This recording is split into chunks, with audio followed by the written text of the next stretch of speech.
시청자 여러분 안녕하십니까? JTB 뉴스입니다. 어젯밤 외상 술값을 두고 벌어진 시비가 끔찍한 방화 사건으로 번졌습니다.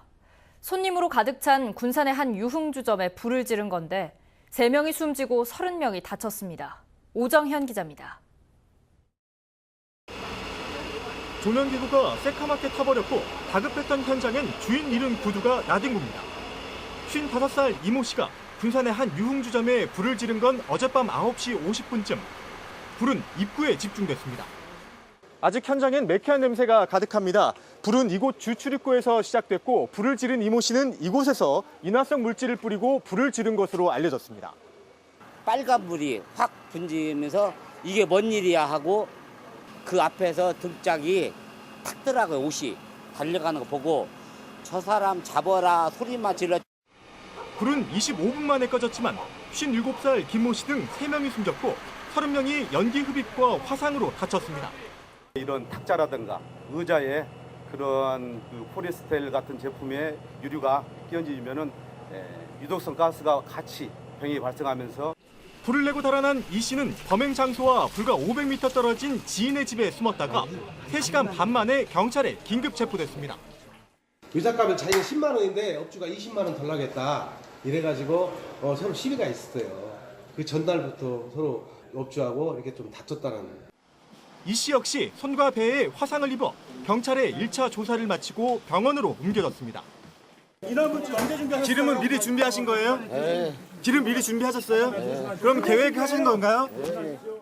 경찰은 방화치사 혐의로 이 씨에 대한 구속영장을 신청할 예정입니다. JTB 뉴스 오정현입니다. 앞서 보신 것처럼 주점 출입구에서 불길이 시작된 데다 불이 난 주점에는 스프링클러 같은 기본적인 소방 설비조차 없었습니다. 인명피해가 컸던 이유 하원호 기자가 취재했습니다. 온몸에 붕대를 감은 화상 환자들이 병원으로 이송됩니다. 불길이 시작된 건 주점 출입구 쪽입니다. 피의자 55살 이모 씨는 출입구에 인화물질을 뿌린 뒤 불을 붙였습니다. 술집 안에 있던 손님 30여 명은 거센 불길을 피해 출입문 반대편에 있는 비좁은 비상구로 한꺼번에 몰렸습니다. 요구주자들은 이쪽에 무대부 입구의 반대 부분에 많이 그쪽에 몰려 있어가지고 우리 대원들이 내부의 하재 진압과 병행해서 인명구조를 동시에 실시를 했습니다. 술집 안은 순식간에 유독가스로 가득 찼습니다. 불길은 25분 만에 잡혔지만 이미 3명이 숨지고 30명이 중경상을 입은 뒤였습니다. 부상자 가운데 5명은 전신 화상을 입거나 의식이 불명확한 중상 환자들이어서 추가 사망자가 나올 가능성도 배제할 수 없는 상황입니다. 저희가 봤을 때 안 좋았던 건 뭐냐면 다 유독가스를 다 맞은 상태가 일반적으로 봤을 때는 다들 안 좋은 상태에 있었어요. 부족한 소방 설비도 인명 피해를 키웠습니다. 스프링클러 의무 설치 대상이 아니다 보니 주점 안에 있는 소방 설비는 소화기 석 대와 비상 유도 등이 전부였습니다. 경찰과 소방 당국은 정밀 감식을 통해 정확한 화재 원인을 조사하는 한편 방화 설비를 제대로 갖췄는지 살펴볼 계획입니다. JTB 뉴스 하원호입니다. 고령화 시대의 경로당은 노인들을 위한 가장 기본이 되는 복지시설이죠. 실제로 전라북도에는 전국에서 인구 대비 가장 많은 6,600여 개의 경로당이 있습니다. 하지만 일부 경로당은 기존 회원들의 텃세로 신규 회원이 들어가는 게 지나치게 어렵다는 지적이 나오고 있습니다. 나금동 기자입니다. 9달 전 팔순 노모를 모시고 전주의 한 아파트로 이사 온 김길동 씨 부부. 지난 3월 어머니와 경로당을 찾았다가 정원이 다 차서 이용할 수 없다는 황당한 답변을 들었습니다. 여기 펜션 쓰가지고 여행을 찾아가 완전히 못 나오시고 돌아가시면 이 같은 운영 방침 탓에 벌써 대기자 명단에 이름을 올린 지 넉 달이 지나도록 감감무소식입니다. 혼자 계시니까 치매가 올까 그런 것도 걱정이 돼요. 가서 이렇게 누구하고 소통을 하고 이렇게 해야 되는데 그런 대접을 받으니까 참 이게 섭섭하더라고요. 이사를 괜히 왔나. 언제 해결이 되냐고 돌아가신 다음에? 이 경로당을 직접 찾아가 봤습니다. 구청에 신고된 정원은 60명이지만 기자가 방문했을 때 있던 인원은 고작 9명. 평소에도 이처럼 10명 이하일 때가 많아 공간은 한참 여유가 있습니다. 60명이 한 번에 와서 다 앉아있는 사회복지 시설이 아니잖아요. 조금 더 받으셔도 괜찮을 것 같다라고 저희가 전화로도 현장에 가서도 말씀드리고 전화로도 말씀드리고 했는데 이 대화가 안 되세요. 현재 전북의 경로당은 무려 6,600여 개로 한 해 예산만 260억이 넘습니다. 고령화 현상이 심화되면서 경로당의 몸집은 나날이 커져가고 있지만 배타적인 운영으로 인해 사각지대에 놓인 노인들은 없는지 꼼꼼히 살펴볼 일입니다. JTB 뉴스 나금동입니다. 국가식품클러스터 입주업체들이 중국 진출을 위한 교두보를 확보했습니다. 식품클러스터 업체들이 생산한 제품을 중국 소비자에게 선보이는 전문 매장이 상해에 처음으로 문을 열었습니다. 김진형 기자입니다. 중국 상해 국가식품클러스터에서 생산한 제품을 판매하는 전문 매장이 처음으로 문을 열었습니다. 중국 소비자들은 최첨단 시설에서 생산한 안전한 먹거리에 높은 관심을 보이고 있습니다. 总体来说的话，我觉得还是算蛮健康的。然后最主要我就是之前有看了一个关于就是宝宝饮食辅食的零食。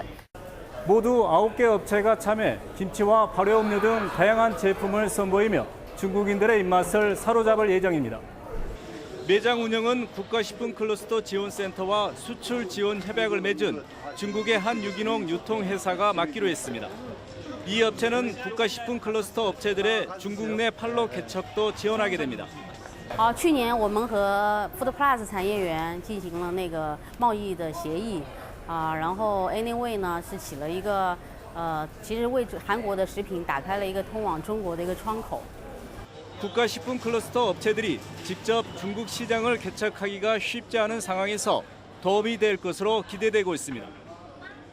입주기업들의 편의를 위해서 또 성장을 위해서 어쨌든 이 판로 확보가 가장 중요하다. 특히 한정된 우리 국토 내에서보다 해외 글로벌한 시장에서 해외 시장 판촉이 가장 중요하다 생각하고 중국 진출을 위한 발판을 마련함에 따라 국가식품클러스터 입주 기업들의 경쟁력이 한층 높아질 것으로 보입니다. JTB 뉴스 김진영입니다. JTB 전주방송이 아일랜드 공영방송인 TG4와 함께 각종 프로그램을 공동 제작하는 방송교류에 합의했습니다. 또 프로그램을 상호 교환해 두 나라 문화 교류에도 힘쓰기로 했습니다. 주혜인 기자입니다. JTB 전주방송이 지난 2014년에 제작 방송한 2부작 특집 다큐멘터리 고인돌입니다. 유럽과 한국에 분포하는 고인돌 문화의 우수성을 조명한 이 특집 다큐는 2014년 5월 방송통신심의위원회로부터 이달의 좋은 프로그램상을 받았습니다. 당시 아일랜드 공영방송인 TG4는 이 프로그램을 아일랜드 전역에 송출했습니다. 이후 4년이 지난 2018년 6월 JTB 전주방송과 아일랜드 공영방송 TG4가 프로그램의 지속적인 개발과 제작을 함께하기로 협약했습니다. 아일랜드 TG4 사옥에서 열린 협약식에서 두 방송사의 대표는 5가지에 합의했습니다. 최상의 프로그램 교환을 통해 두 나라 문화 교류에 힘쓰고 매년 세계 시장을 대상으로 창의적인 콘텐츠를 공동 개발합니다. 또 공동 제작 프로그램의 재정 마련은 물론 프로그램의 유통과 마케팅을 함께 노력하고 인적 교류를 통한 인력 개발에 힘쓰기로 했습니다. TG카와 JTB는 지금까지 한 번도 교류한 적이 없지만은 사실 각각 경험했던 역사는 매우 닮아 있어요. 그건 뭐냐? 우리의 오디언스, 리스너들은 언어의 중요성을 알고 있고 또 자기들의 정체성을 지켜야 할 필요성이 있다는 걸 역사에 뼈저린 경험이 있기 때문에 같이 협력할 수 있는 길이 많이 있다고 생각합니다. 이와 함께 두 방송사는 현재 영국 방송사 F4C와 공동 제작하는 다큐멘터리 장벽을 오는 8월에 방송할 예정입니다. 이번 협약식에는 한국방송통신전파진흥원의 제작 지원 담당자들도 함께 참여했습니다. JTB 뉴스 주혜인입니다. 군산에는 조선시대 수군이 머물던 군산진이 있었는데요. 군산진의 과거 모습과 변화를 한눈에 살펴볼 수 있는 전시회가 개막했습니다.